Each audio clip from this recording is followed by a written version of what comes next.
pinakamalawak na newsroom sa buong Pilipinas. Ito ang Radyo Pilipinas News Update.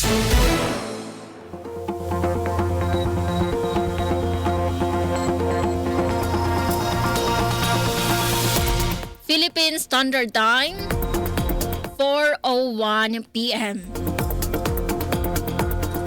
Mapay nga kulop sa iyong tanan, asya niyan mga balita yan na nga oras.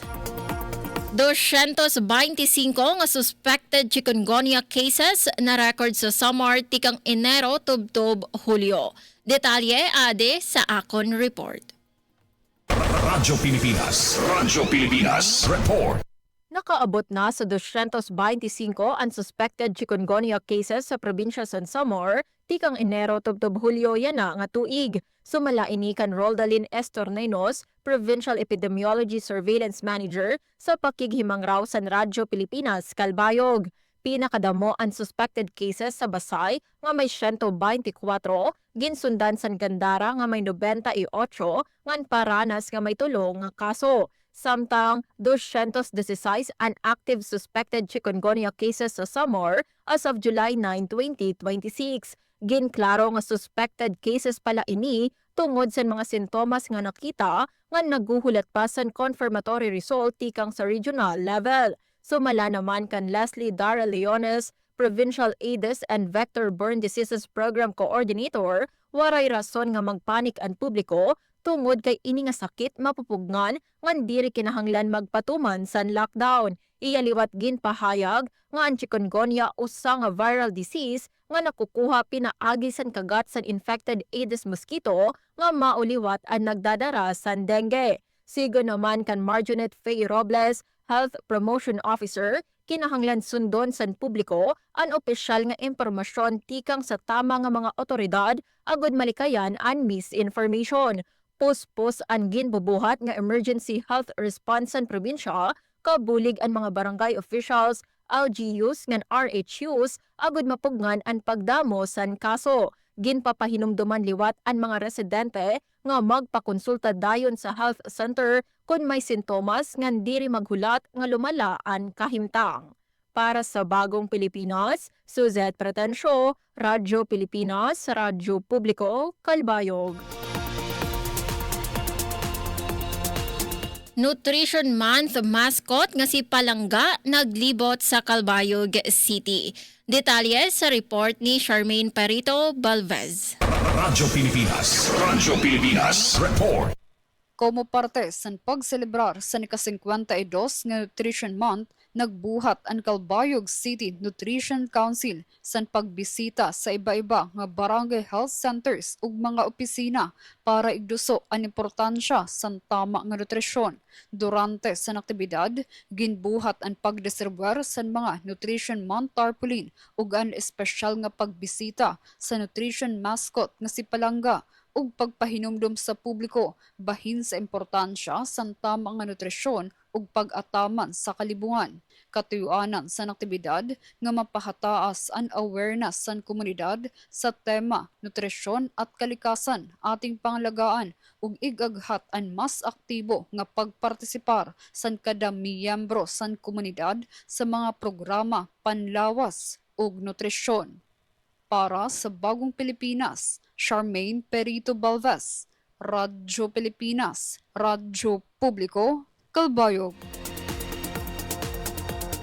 Katubig Municipal Agriculture Office ginkilala nga most outstanding Municipal Agriculture Office sa Region 8. Detalye pamatian naton matikang kan JM Sumino. Radyo Pilipinas Report. Ginkilala nga most outstanding Municipal Agriculture Office sa ilaram sa Organic Agriculture Program ang Katubig Municipal Agriculture Office sa LGU Katubig sa Region 8. Didasan pasidungog sa 128 Department of Agriculture Founding Anniversary nga ginbuhat sa Tacloban City July 3, 2026. Si Municipal Agriculturist Anita Estudillo ang kinarawat sa award sa ngaran sa LGU Katubig nga nagkikilala sa pagiging susbaranan sa opisina san pag-implementar san organic agriculture nga mga pitada ngan padayon nga pagpadukwag san sustainable nga pamaagi san pag-uma. Sa kaparehong nga event, ginkilala liwat si Alexander Baluya kumo Outstanding Agricultural Extension Worker, pagkilala sa niya kaduruto ngan mapulsanon nga kontribusyon sa Agriculture Extension Services.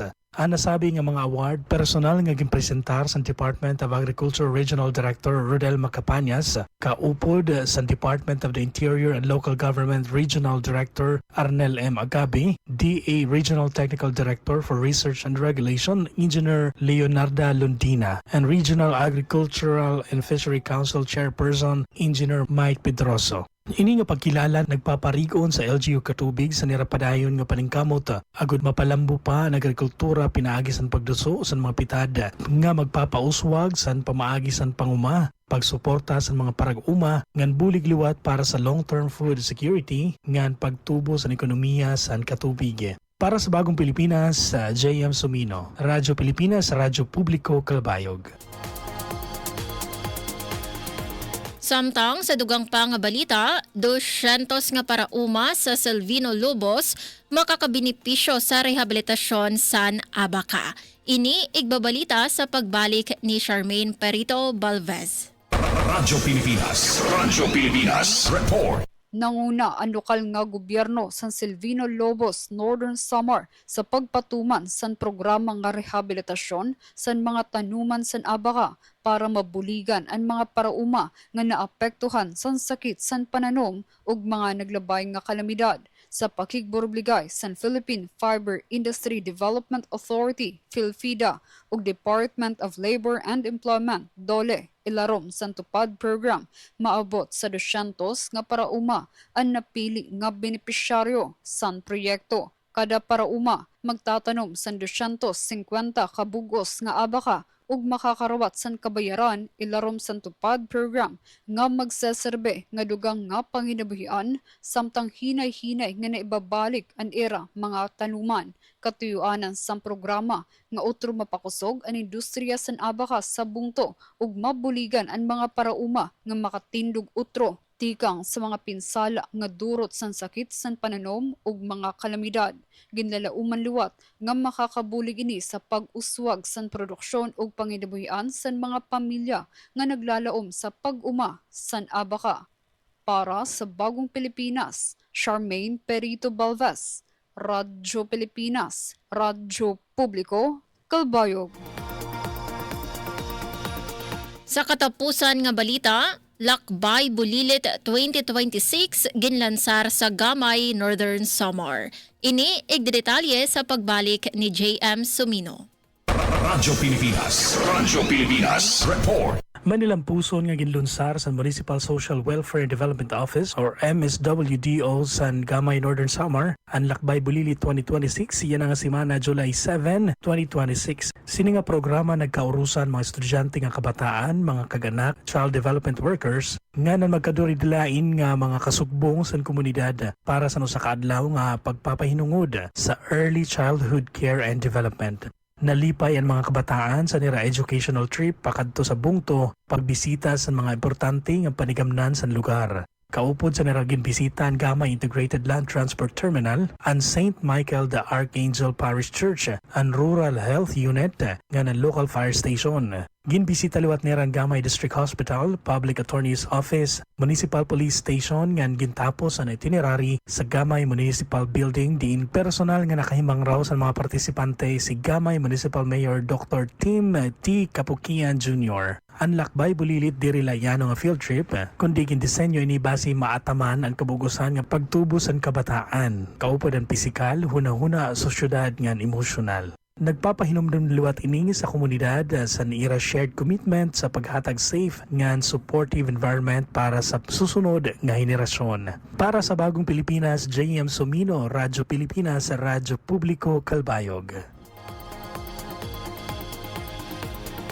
Asyado ang kabugusan sa mga balita yan na nga oras. Padayon kamo pamati sa DYOG Radyo Pilipinas, Radyo Publiko Calbayog para sa mga news updates. Ini si Suzette Pratencio para sa Radyo Pilipinas, Radyo Publiko.